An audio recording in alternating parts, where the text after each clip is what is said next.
No vídeo de hoje do canal do Nicola te falo sobre a tentativa do São Paulo em repatriar Antony. Trago novidades sobre Luiz Gustavo no São Paulo, mercado, bastidores, finanças e muito mais. Fala aí pessoal, sou Jorge Nicola, bem-vindos a mais um vídeo do canal, sempre bom ter vocês por aqui sem perder tempo. Pedir para deixar like, se inscrever no canal e ativar as notificações. Quero falar agora sobre o São Paulo, mais especificamente de Luiz Gustavo. Volante que reapareceu no time depois de quase 6 meses e esteve em outra função como zagueiro, deixou a melhor impressão possível para o técnico Hernan Crespo, para os dirigentes e também para torcedores. Havia contado para vocês que dentro do São Paulo existia um enorme desânimo em relação ao Luiz Gustavo, tudo porque ele conseguiu estar em apenas 2 partidas da atual temporada quando sofreu uma embolia pulmonar, que quase o impediu de continuar jogando futebol. Existia em algum momento até a possibilidade de o atleta se aposentar. Pois bem, ele retornou aos treinos de maneira mais gradativa nesse segundo semestre, foi começando a ganhar um pouco mais de condição e foi lançado diante de todos os problemas que o São Paulo tinha na zaga para o confronto contra o Fortaleza nessa quinta-feira. Vitória do São Paulo por 2-0, com o Luiz Gustavo tendo grande atuação. Ele foi um dos mais destacados jogadores do tricolor. Nem parecia que alguém com 38 anos de idade e que não jogava desde o dia 2 de abril poderia render tanto. E é por causa disso que o Crespo e os dirigentes do São Paulo não se cansaram de elogiá-lo diante da imprensa. Nesse cenário, se o Luiz Gustavo conseguir performar bem até dezembro, não se descarta a possibilidade de uma prorrogação do contrato. O vínculo se encerra em 31 de dezembro. O grande ponto é seu salário, R$700 mil por mês. Que história é essa de que o São Paulo tentou a contratação de Antony? Sim, houve uma consulta do tricolor a Júnior Pedroso, representante do atleta, antes do fechamento da janela de transferências da metade do ano. A ideia do São Paulo era repetir o modelo que foi adotado com Marcos Leonardo, um empréstimo gratuito com o clube dele pagando parte dos salários, no caso o Manchester United. O São Paulo tinha alguma esperança de que essa história avançasse se propostas da Europa pelo Antony não aparecessem.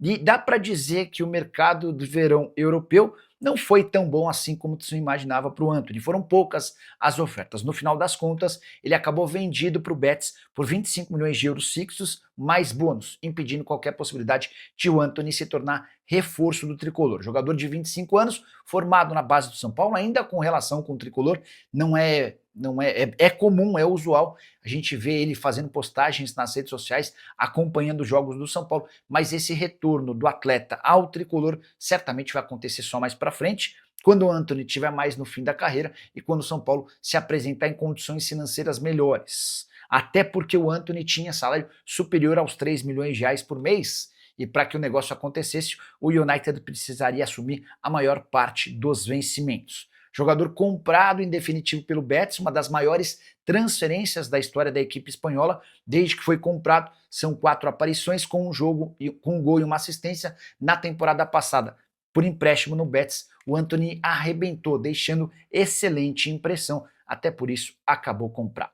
São Paulo que se prepara para o jogo contra o Palmeiras, clássico marcado para esse domingo, no Morumbi, a tentativa de uma nova vitória para aplacar de vez a crise que havia se estabelecido depois da eliminação na Libertadores da América. E você, o que pensa sobre Antony de volta ao Brasil? Já usa o espaço para comentário, não esquece de deixar like, de se inscrever no canal. Quero falar agora sobre o São Paulo que voltou a vencer. Eram 4 derrotas seguidas, 1 gol marcado nos últimos 6 jogos, eliminação para a LDU e muita crise. Até que na noite dessa quinta-feira o tricolor venceu o Fortaleza por 2-0, jogando no Castelão.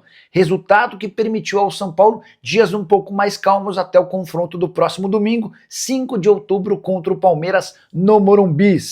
Luciano foi o autor de um dos gols da vitória do São Paulo, tricolor que havia aberto o placar com Tapia. Luciano não fazia gols há 13 partidas. E nesse período, somente uma participação em gol com assistência no jogo contra o Fluminense. Dá para dizer que o Luciano foi o grande culpado da eliminação do São Paulo contra a LDU, por conta de pelo menos 5 gols claros perdidos entre a partida de ida em Quito e a partida de volta no Morumbi. Quero registrar ainda que o São Paulo venceu o Fortaleza no Castelão, mesmo tendo um jogador a menos desde o primeiro tempo, quando o Rigoni foi expulso. Excelente partida de Luiz Gustavo, que não jogava há meses por conta de uma embolia pulmonar. O Luiz Gustavo foi escalado como zagueiro e deixou excelente impressão. Para completar, registrar mais um tabu quebrado por Hernan Crespo desde que voltou ao São Paulo. O tricolor não vencia o Fortaleza há 11 jogos, desde 2020. E aí, só para completar, registrar também que os outros tabus recentemente quebrados por Hernan Crespo têm a ver com vitórias contra Atlético Mineiro e Botafogo, de quem o São Paulo não ganhava também há muito tempo. Para completar, com a vitória, o São Paulo é o 7º colocado, 38 pontos conquistados. O Bahia tem 40, o Mirassol e o Botafogo 43. O problema do São Paulo é que o tricolor tem um jogo a mais do que o Bahia e do que o Mirassol, e o mesmo número de partidas do que o Botafogo.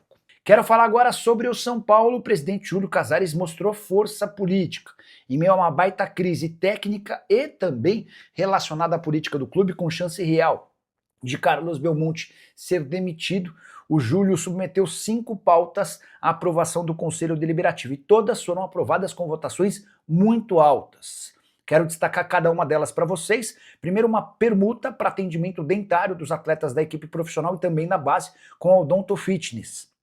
Essa votação teve 90,2% de aprovação. Depois, São Paulo submeteu um acordo para compra de energia junto à Safari Varejo, 90,2% de aprovação. Houve também a votação da Chiasa Sinalização Viária para obras de infraestrutura, 90,7% de aprovação. O São Paulo voltou a ter um acordo com a Viva Sorte para patrocínio na camisa do cartão de todos, 13 milhões de reais por ano, e 89,3% de aprovação. O último item da pauta, nessa reunião que aconteceu no Conselho Deliberativo, dizia respeito a investimento com mídia digital junto a uma empresa chamada FengFan, e 77,2% dos membros do Conselho Deliberativo também votaram a favor. Então, se existia algum rumor de que o Júlio Casares havia perdido poder dentro do Conselho Deliberativo, essa votação chega para mostrar o contrário. Júlio que tem sido muito criticado por torcedores do tricolor, especialmente a organizada, embora hoje o grande alvo da organizada seja Carlos Belmonte, diretor de futebol. Quero falar agora sobre a arbitragem. Quais são os clubes mais prejudicados e beneficiados no futebol brasileiro? Quero te ajudar a responder essa pergunta quando você estiver conversando com os seus amigos. Primeiro, contar que o Corinthians é o clube com mais decisões desfavoráveis no VAR nesse campeonato nacional. Das 23 consultas feitas em jogos do Corinthians, 15 foram com decisões contrárias ao Timão e apenas 8 a favor. Quero dizer que o VAR rouba contra o Corinthians, mas as decisões têm sido mais contrárias do que favoráveis ao Timão. Nenhum outro time no Campeonato Brasileiro teve tantas decisões desfavoráveis quanto o Corinthians. Já o Vasco é o oposto. Das 10 consultas feitas em jogos do Vasco, 9 decisões do VAR, ou do árbitro a partir do VAR, foram a favor do Cruz Maltino e apenas uma contrária. Para completar esse assunto, deixa eu trazer um detalhe que envolve pênaltis marcados para clubes no mundo em 2025. Você tem ideia de quem lidera essa lista? O Internacional é o time de futebol do planeta com mais pênaltis a seu favor em 2025. Foram 23 pênaltis em 49 jogos, uma média de quase um pênalti a cada 2 partidas. O Inter lidera esse ranking com 23, seguido por Al-Ahly e Benfica com 17 pênaltis cada. O União Saint-Gilloise da Bélgica e o Bayern de Munique tem 16 pênaltis cada, e depois aparece já um outro clube brasileiro, o Palmeiras, ao lado de Sporting de Portugal e Real Madrid, 14 pênaltis para cada. Você tem ficado de que maneira em relação à arbitragem? Está satisfeito com as arbitragens nos jogos do seu time? Está revoltado? Já usa o espaço para comentário para dizer o seu time do coração e como é que você avalia os árbitros de futebol no Brasil, beleza? Então é isso, família. Ficamos aqui com aquele giro de notícias do São Paulo, informações exclusivas e atualizadas, para você não ficar por dentro de tudo, não perder nada. Chega deixando aquele like, uma não esqueça no canal. Ativa também o sino das notificações para você ficar por dentro de todas as atualizações do maior clube brasileiro. Eu fico por aqui naquele ritmo. Um grande abraço para você e até o próximo vídeo. Fui.